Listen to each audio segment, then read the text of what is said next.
हरे कृष्णा, राधे राधे। तो आज की वीडियो में लेके आई हूँ श्रीमद् भागवत कथा का तीसरे अध्याय का पाठ तथा महत्व। तो आइए तीसरे अध्याय का श्रवण करते हैं। श्री नारायण बोले, हे लक्ष्मी, एक महामूर्ख व्यक्ति अकेला ही एक वन में रहता था। गलत कार्यों से उसने बहुत सा धन इकट्ठा किया। किसी कारण से वह सब धन जाता रहा। अब वह व्यक्ति बहुत चिंतित रहने लगा। किसी से पूछता कि ऐसा उपाय बताओ जिसने पृथ्वी में गड़ा धन मुझे मिले। किसी से पूछता कोई उपाय बताओ जिसे लगाने से पृथ्वी में गड़ा धन दिखने लगे। तब किसी ने कहा, मांस मंदिरा खाया पिया कर तक वह खोटा कर्म करने लगा, चोरी करने लगा। एक दिन धन की लालसा कर चोरी करने गया। मार्ग में चारों ने उसे मार दिया। तदंतर उसने प्रेत की योनि पाई। उस प्रेत योनि में उसे बड़ा दुख हुआ। एक बट वृक्ष पर 7 दिन चिल्लाया, कोई ऐसा भी है जो मुझे इस अधम देह से छुड़ावे। कुछ समय बाद उसकी पत्नी जो गर्भवती थी उसने एक पुत्र को जन्म दिया। जब उसका पुत्र बड़ा हुआ तो एक दिन अपनी माता से उसने पूछा, मेरा पिता क्या व्यापार करता था और उनका देहांत किस प्रकार हुआ। तब उसकी माता ने बताया कि हे बेटा, तेरे पिता के पास बहुत धन था और वह सब यूं ही जाता रहा। वह धन के चले जाने से बहुत चिंतित रहने लगा।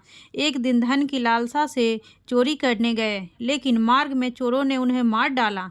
तब बेटे ने कहा, हे माता, उनकी गति कराई थी। माता ने कहा, नहीं कराई। बेटे ने पूछा, हे माता, उनकी गति करानी चाहिए। माँ ने कहा, अच्छी बात है।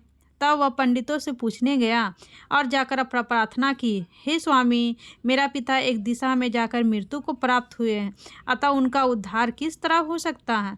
पंडितों ने कहा, तू गया जो जाकर उसकी गति कर, तब पितरों का उद्धार होगा। यह सुन वह अपनी माता की आज्ञा लेकर गया जी को गमन किया। प्रयागराज का दर्शन स्नान करके आगे को चला। रास्ते में एक वृक्ष के नीचे बैठ गया। वहाँ उसको बड़ा भय प्राप्त हुआ। यह वही वृक्ष था जहाँ उसका पिता प्रेत योनि प्राप्त हुआ था। उसी जगह चोरों ने उसको मारा था। तब उस बालक ने अपना गुरु मंत्र पढ़ा। उसका एक और नियम था, वह एक अध्याय श्री गीता जी का पाठ नित्य किया करता था। उस दिन उसने श्री गीता जी के तीसरे अध्याय का पाठ उस वृक्ष के नीचे बैठकर किया, जिसे उसके पिता ने प्रेत की योनि में सुना। तो सुनते ही उसकी प्रेत योनि छूट गई और उसका शरीर देवताओं के समान हो गया। स्वर्ग से विमान आए और वह विमान पर चढ़कर पुत्र के सामने आया और आशीर्वाद देकर कहा, हे पुत्र, मैं तेरा पिता हूँ जो मरकर प्रेत हुआ था। तेरे इस पाठ करने से मुझे देवताओं के समान शरीर मिला है। अब मेरा उद्धार हुआ है और तेरी कृपा से मैं स्वर्ग को जा रहा हूँ। अब तू गया जी को अपनी खुशी से जा।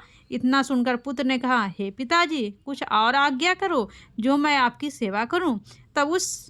तब उस देवदेही ने कहा, देख, मेरी 7 पीढ़ियों के पितृ नरक में पड़े हैं। अब तू श्री गीता जी के तीसरे अध्याय का पाठ करके उनको भी इस दुख से मुक्ति प्रदान कर।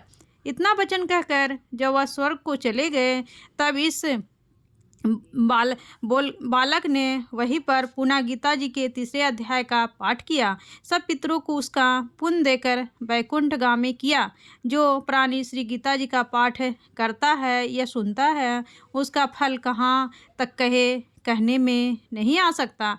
तब श्री भगवान जी बोले, हे लक्ष्मी, यह तीसरा अध्याय का जो फल मैंने तुमसे कहा वह तुमने सुना है। तो इसी तरह श्रीमद् भागवत कथा तीसरे अध्याय समाप्त हुआ। तो मैं नेक्स्ट वीडियो में मिलती हूँ एक नई वीडियो के साथ चौथे अध्याय में। तब तक के लिए जय श्री कृष्णा, राधे राधे।